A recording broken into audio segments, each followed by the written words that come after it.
Shalom, shalom. Nous allons prendre Jérémie 17, verset 5. Que Jésus qui sanctifie sa parole. Ainsi parle l'Éternel. Maudit soit l'homme qui se confie dans l'homme, qui prend la chair pour son appui et qui détourne son cœur de l'Éternel. Ici, Dieu, il est radical. Dieu, en gros, en fait, Dieu, il veut que nous appuyions sur lui, que nous comptons que sur lui, et non sur l'homme. Voilà, nous. Donc, si dans la famille, on a par exemple des ministres ou des gens qui ont de l'argent, le Seigneur ici nous les interpelle en disant que on ne peut pas, nous ne pouvons pas nous appuyer sur nos frères ou sœurs ministres ou qui ont de l'argent, ou on va dire millionnaires ou milliardaires. Voilà, nous. Dieu nous demande à nous de nous appuyer que sur lui, lui, notre Seigneur, lui, notre Dieu. Donc Dieu, on peut que s'appuyer sur Dieu. Ça veut dire quoi? Ça veut dire que si moi aujourd'hui, je suis malade, ou j'ai du mal à prendre un taxi, à régler un taxi, ou j'ai du mal même à payer un bus pour aller soit à l'école, ou pour aller faire les courses, sachant que je sais que dans ma famille, j'ai des gens qui ont de l'argent, le Seigneur me demande à moi de ne pas m'appuyer sur eux, mais d'avoir ma confiance, voilà, de ne pas avoir ma confiance sur eux, mais que je puisse avoir ma confiance qu'à l'Éternel. Donc, malgré mes problèmes financiers ou malgré mes problèmes de santé, je ne peux que m'appuyer sur le Seigneur. Je ne peux que m'appuyer sur Dieu. Je ne peux qu'avoir confiance en mon Seigneur. Voilà-nous. Parce que Dieu, il dit, maudit soit l'homme qui se confie dans l'homme. Voilà-nous. Donc, ça veut dire que si moi, je marche et que mon frère marche en voiture, je ne peux pas l'envier, je ne peux pas le déranger constamment. Voilà-nous. Je ne peux que m'appuyer sur le Seigneur. Donc, s'il faut que je marche à pied, je marcherai à pied. Au moins, je suis tranquille parce que ma conscience à moi me dit que je m'appuie sur l'Éternel. Voilà-nous, mes bien-aimés. Prenons notre verset, Ésaïe 2, verset 22. Donc, je vais lire. Donc là, c'est encore précis. On dit, cessez de vous confier en l'homme, dans les narines duquel il n'y a qu'un souffle. Car de quelle valeur est-il? Voilà-nous. Donc ici, le Seigneur nous interpelle de ne pas avoir notre confiance en l'homme.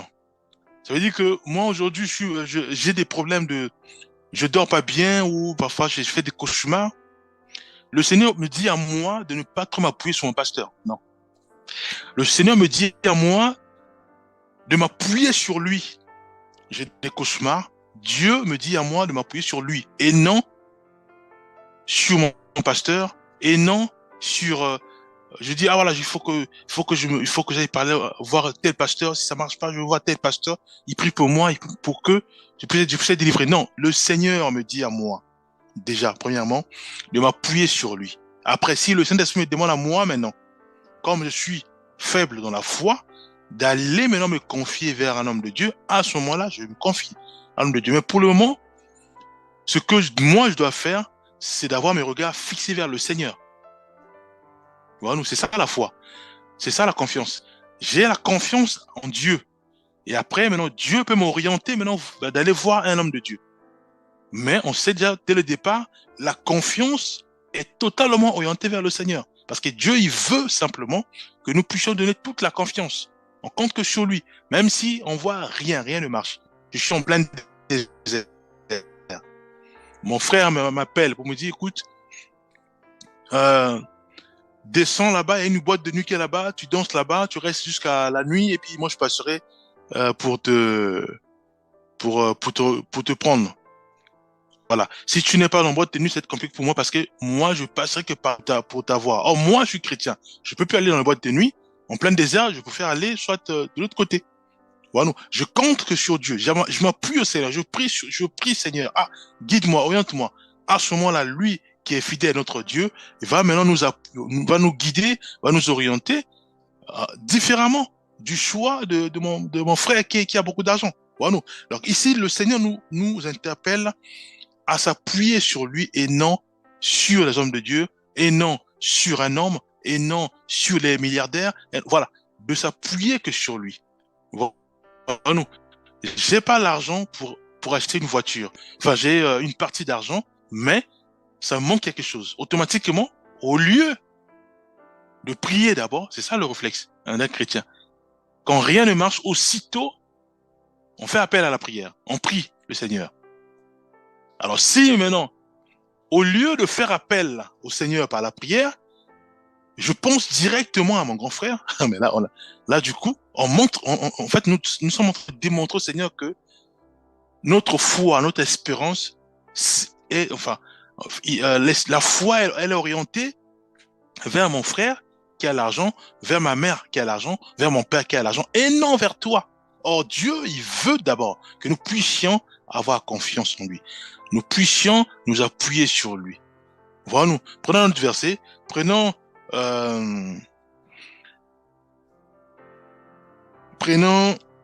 Philippiens 3, verset 3. Car les circoncis, c'est nous qui rendons à Dieu notre culte par l'Esprit de Dieu, qui nous glorifions en Jésus-Christ et qui ne mettons point notre confiance en la chair. Voilà, nos bien-aimés. Ici, il est important de réaliser qu'un chrétien ou une chrétienne, hein, un chrétien qui a pris l'engagement de suivre Christ, ça veut dire que Jésus-Christ est maintenant, c'est notre Dieu. Donc c'est à lui que nous manifestons fermement notre foi. Et c'est à lui que nous remettons tout, hein, au pied de la croix. Nous remettons tout, donc nos difficultés, nos problèmes, nos soucis, c'est à notre Seigneur. Ça veut dire quoi? Ça veut dire que moi aujourd'hui, si je suis stérile là, certes, c'est conseillé d'aller voir les médecins. De toute façon, on est quand même sur la terre. Donc, d'aller voir les médecins. Mais de prendre ce réflexe d'aller voir, de consulter un médecin, la première des choses pour un chrétien ou une chrétienne, c'est la prière. Seigneur, je suis malade. Seigneur, je suis stérile. J'ai des difficultés. Voilà. Soutiens-moi. Oriente-moi. Fortifie-moi. Voilà, c'est ça. S'appuyer sur l'Éternel en premier. Et après, à ce moment-là, comme on est les humains, à ce moment-là, on va aller consulter. Où l'Esprit de Dieu va dire, voilà, va voir tel spécialiste, va voir tel docteur. Voilà. Mais la première des choses, c'est quoi? Nous devons mettre notre confiance à l'Éternel. Pourquoi? Parce que si on est malade, automatiquement, on va les consulter. Et que là-bas, on nous dit, voilà, écoutez, c'est un peu compliqué, c'est chaud, vous n'avez pas, voilà, j'ai vu que vous avez des problèmes cardiaques, c'est chaud, vous allez mourir dans 2 jours. Et automatiquement, on est paniqué. Mais non, mais ça veut dire que on a échoué. Or, si dès le départ, avant d'abord de mettre notre confiance sur le médecin ou sur le cardiologue, on s'est appuyé vers le Seigneur. Donc, on a fait monter notre prière vers le Seigneur. À ce moment-là, on va aller voir le cardiologue. Il va dire ce qu'il va dire. Nous, on va bénir le Seigneur, on va louer le Seigneur. L'information qu'on a reçue de l'homme qui n'est autre que le cardiologue, ça va pas bousculer notre foi, ça va pas nous paniquer, ça va pas nous, nous pousser au souci ou bien à toutes sortes de panique ou de la peur. Non. Pourquoi? Parce que nous avons notre foi enracinée en Christ, en Jésus-Christ, en Dieu, et non à l'homme. Parce que le Seigneur nous demande de nous appuyer que sur lui. Voilà, on ne peut pas s'appuyer sur l'homme. Moi, je suis stérile. Je vais voir un gynécologue. Quand on me dit, voilà, écoutez, ma soeur, vous êtes jeune, mais au-delà de vous êtes déjà vieille. Donc, ça veut dire que vos cellules, tout est déjà, donc c'est difficile pour vous de concevoir. À ce moment, on est paniqué. Mais non, on peut pas être paniqué. Pourquoi? Parce que nous avons fait le choix de suivre Christ. Or, Dieu, qu'est-ce qu'il nous dit dans sa parole? Dieu nous demande à nous de manifester fermement une foi ferme à notre Seigneur et non à l'homme. Ça veut dire que nous devons mettre cela en pratique. Mettre quoi en pratique? Mais mettre ce qu'il a dit. Il nous demande à nous de ne pas nous confier sur l'homme, mais de se confier à notre Seigneur. Voilà nous. Alors, si dès le départ, on prie, Seigneur, je suis stérile, on prie, effectivement, après, on va aller voir un gynécologue, hein, pour les examens, et s'il nous dit que voilà, ça va être compliqué pour vous de concevoir, à ce moment, cette information ne va pas nous choquer. Pourquoi? Parce que nous avons notre foi en Christ. Parce que c'est lui qui connaît notre anatomie, qui connaît notre corps, il peut tout faire. Il y a des miracles. Et voilà, voilà nous. Donc, Dieu nous appelle à mettre notre confiance en lui, mes bien-aimés. J'ai des soucis pour voyager. J'ai des soucis à payer, à régler mes factures. J'ai des soucis à payer mon loyer. Automatiquement, alors je sors, je vois un frère voilà, venir faire des avances en disant voilà, j'ai de l'argent, on peut rester ensemble, je pourrais payer tes factures et tout.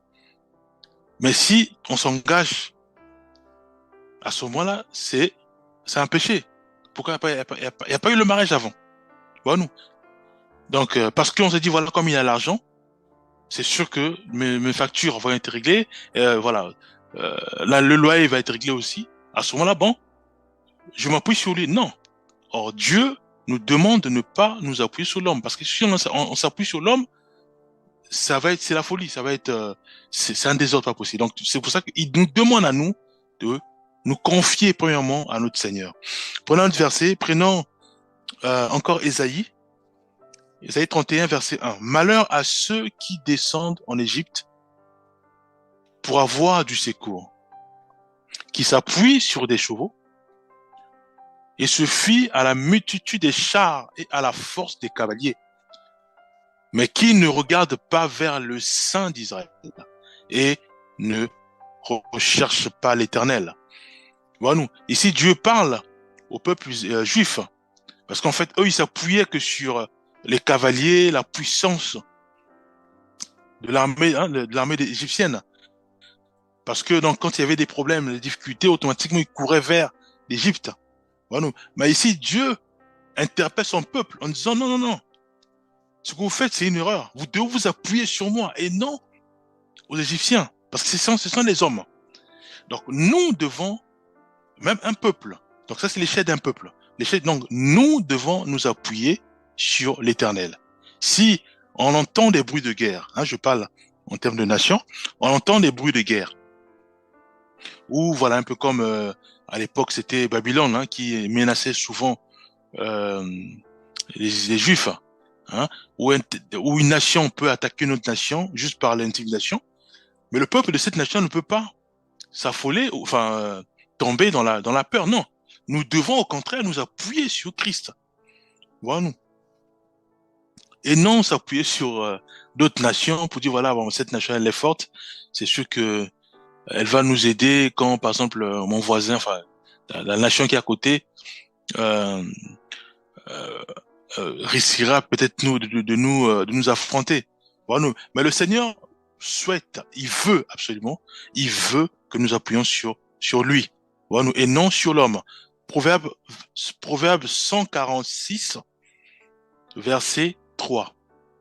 Ne vous confiez pas aux grands, aux fils de l'homme qui ne peuvent sauver. Voilà, mes bien-aimés. Donc ici, le Seigneur nous interpelle.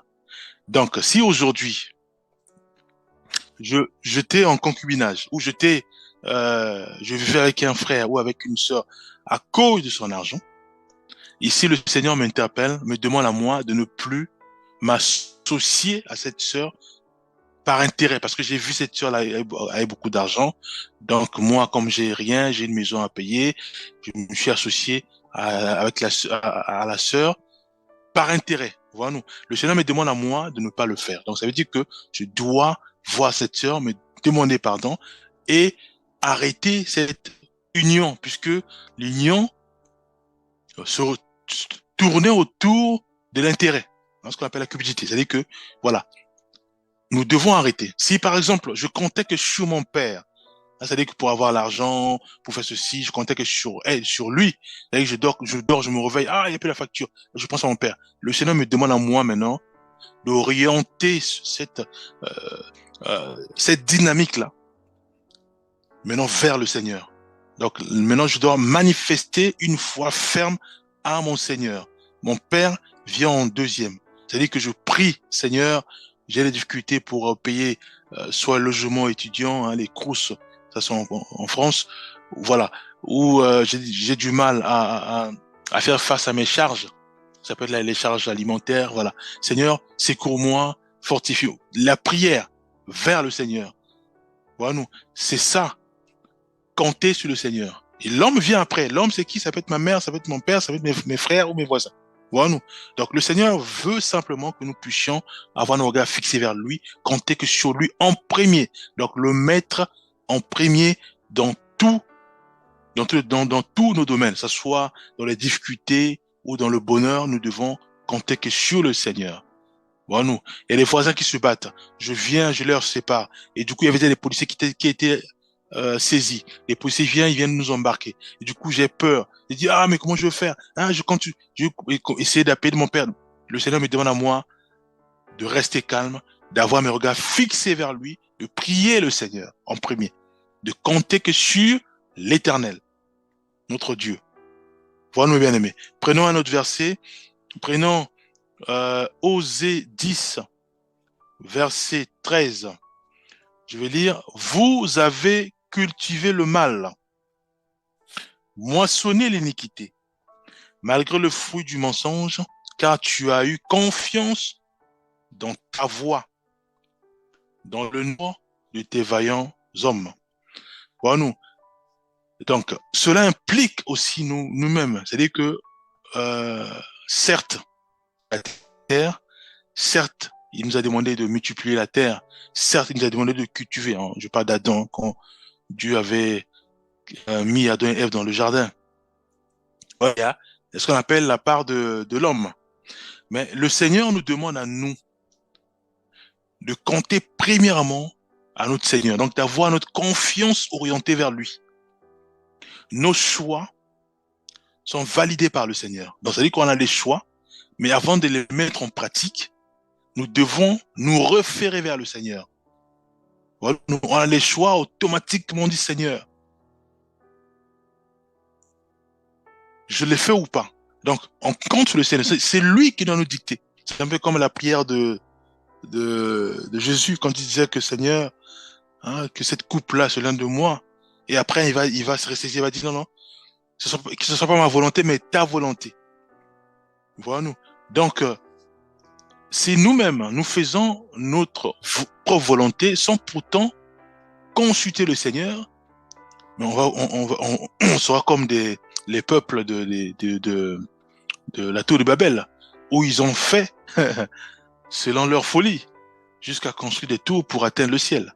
Même la vision de ce projet, c'était juste pour atteindre le ciel. Donc, c'était quelque chose qui était pas bon. Voyons-nous. Donc, l'idée, c'est de s'appuyer sur le Seigneur. On a des pensées qui montent sur nous. On remet tout ça aux mains du Seigneur.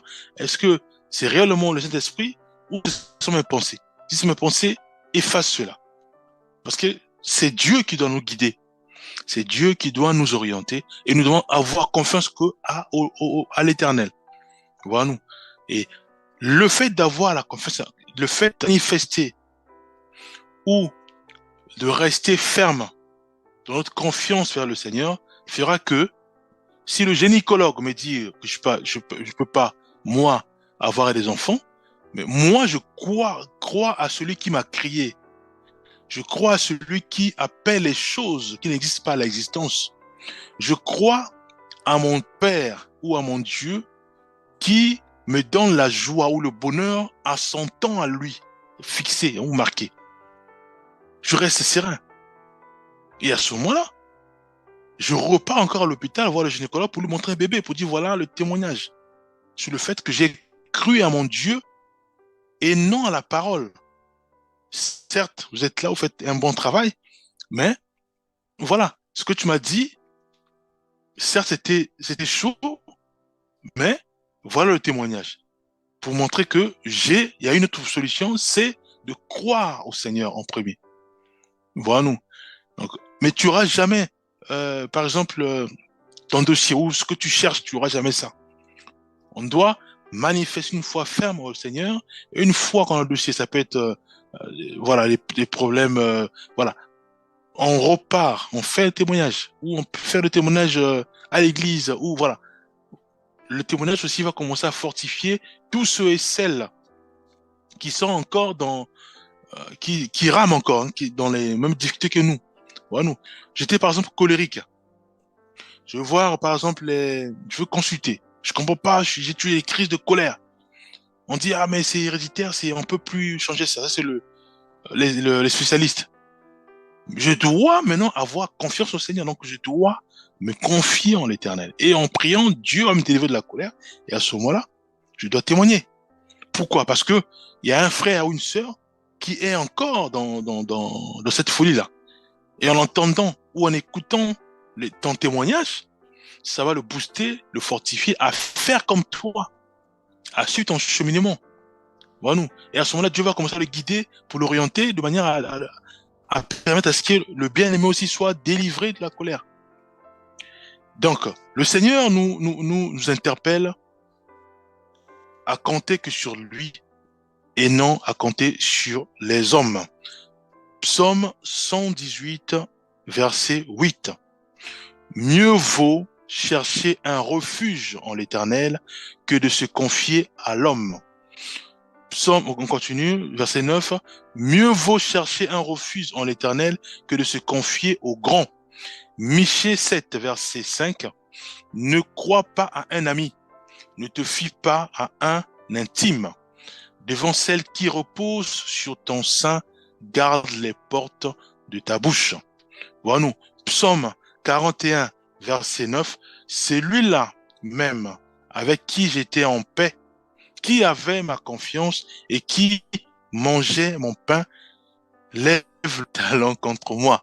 Voilà, bon. C'est juste les images hein, pour montrer que l'homme, il est tel qu'il est. Hein. Donc l'homme, souvenez-vous quoi d'Adam, voilà. Donc l'homme, il monte, il descend, il pêche, il descend, voilà, il tombe, il relève. Voilà, l'homme, il est comme ça. Mais Dieu nous demande à nous de ne pas nous confier à l'homme. Pourquoi? Parce que si nous confions à Dieu, ça veut dire que si par exemple on reçoit tout ce qu'on a vu là, ou les bâtons, ou euh, l'abus de confiance et autres, ça pourra pas nous affecter. Pourquoi? Parce que nous avons notre foi vers le Seigneur. Nous avons notre espérance vers le Seigneur. Nos regards sont fixés vers Dieu. Voyons-nous. Donc, tout ce qui est comme difficulté qui peut arriver par le chemin des hommes ne pourront jamais nous atteindre. Voyons-nous. Maintenant, si nous comptons sur l'homme et qu'on fait des projets et qu'à la fin, euh, voilà, il y a eu des problèmes, des difficultés. On voit plus le fruit du travail. Et on va commencer à être en colère, on va plus maintenant rester avec des autres parce qu'on se dit, voilà, si je travaille avec des autres, c'est sûr que j'aurai le même coup. Bon, parce que c'est ce qu'on appelle la folie. Pourquoi? Parce que on s'est permis de se confier à l'homme. Or, Dieu nous demande de nous confier à l'Éternel. Parce que le jour où on aura des soucis sur un projet, ma foi à moi ne bouge pas. Et aussi, je pourrais travailler avec d'autres personnes sans avoir des arrière-pensées du fiasco ou des difficultés d'hier. Voilà pourquoi? Parce que j'ai toujours ma confiance et ma foi enracinées en Dieu et non à l'homme. Voilà nous. Donc on va prendre un dernier verset. Nous allons prendre Proverbe 25, verset 19. Comme une dent cassée et un pied qui chancelle, ainsi est la confiance en un perdide au jour de la détresse. Voilà nous. Donc, il est important de réaliser que nous, chrétiens, nous, chrétiennes, nous devons orienter toute notre confiance avec vigueur vers le Seigneur. Mes bien-aimés. Donc, ça veut dire que si on me dit, toi, tu vas mourir demain, ça rentre dans l'oreille gauche et ça sort de l'oreille droite. Pourquoi? Parce que j'ai toute ma confiance vers le Seigneur. On me dit que je suis stérile, je pourrais jamais enfanter. Ça rentre dans l'oreille gauche et ça ressort sur l'oreille droite parce que j'ai toute ma confiance vers l'Éternel. Je sais que c'est lui qui nous a créés, c'est lui qui est le concepteur de l'homme, c'est lui qui a mis en place les bases de la terre, hein, souvenons de Job, c'est lui qui a mis en place le ciel, c'est lui qui nous a créés, mes bien-aimés. On me dit, tu seras tous célibataire. Ça rentre dans l'oreille gauche et ça ressort de l'oreille droite. Et je dis gloire à Dieu parce que j'ai toute ma confiance vers le Seigneur. C'est lui qui a créé l'homme. Donc, il peut facilement me mettre en place, il peut facilement faire à ce que je puisse avoir la provision pour me marier avec une sœur ou, si je suis une sœur, m'orienter vers l'homme que lui, il a préparé pour moi. Voilà-nous. Donc, il y a beaucoup de cas, hein, il y a beaucoup en fonction de vos situations, mettez ça en place. Voilà, ça peut être, j'ai des difficultés, par exemple, à trouver le travail. Voilà, on me dit, voilà, avec ton CV, tu pourras jamais travailler. À ce moment-là, pareil, ça rentre dans l'oreille gauche, ça ressort sur l'oreille droite, et je dis gloire à Dieu parce que je crois en Dieu. C'est lui le maître des circonstances et des temps. C'est lui qui met en place le temps. Donc il sait comment créer pour me mettre sur un chemin de manière à ce que je puisse travailler. Voilà. Donc il y a beaucoup de cas. Il y a beaucoup de cas. Tu pourras jamais te marier, hein, parce que tu es voilà. Tu pourras. Ça rentre pareil. La foi, c'est notre foi en Dieu. Ça doit rester inébranlable, mes bien-aimés. Ah oui, oui, oui. C'est-à-dire que s'il y a toutes sortes des informations qui viennent pour nous déstabiliser, ça repart. Parce que en nous, il y a ce qu'on appelle un bouclier. C'est-à-dire que le bouclier est là. C'est-à-dire que le truc rentre là et ça repart. Parce que notre foi est enracinée en Christ. Voilà. Ah, mais vraiment, c'est compliqué, on va te chasser demain parce que tu n'as pas payé 2 jours. C'est sûr que le propriétaire va venir pour te mettre dehors. Alors on est paniqué. Non, mes bien-aimés. On reste serein. On sait que voilà, on a eu du mal. Ou bien j'ai plus le travail. Mais si je cherche le travail, je trouve, je pourrais maintenant payer les reliquats et payer mon logement. Voilà. Donc c'est un bon cœur. Donc si on me dit voilà, on va te mettre dehors parce que j'entends des rumeurs, non, tu restes serein, tu pries, Seigneur, interviens, manifeste ta miséricorde. Voilà. Et il va intervenir. Donc ça veut dire que les informations là pour nous faire nous paniquer, ça, ce sont des informations à rejeter aussitôt. Parce que la foi est enracinée en le Seigneur. Voilà ce que je tenais à partager. Nous allons prier. Père, nous remettons ta main nos vies. Fais grâce, Père. Fais grâce que nous puissions davantage orienter nos regards vers toi, notre confiance vers toi, Père. Car c'est toi qui es notre rocher. Tu es notre bouclier, Père. C'est en toi que nous nous agrippons, car tu es notre sûreté, Père. Tu es notre abri. Père, c'est toi qui donnes la provision. C'est toi qui donnes la santé. C'est toi qui nous donnes gratuitement ton souffle de vie, Père. Fais-nous grâce d'avoir nos regards fixés vers toi. Fais cela en chacun de nous. Fais cela aussi dans chaque membre de nos familles. Au nom puissant de Jésus-Christ, nous avons ainsi prié. Amen.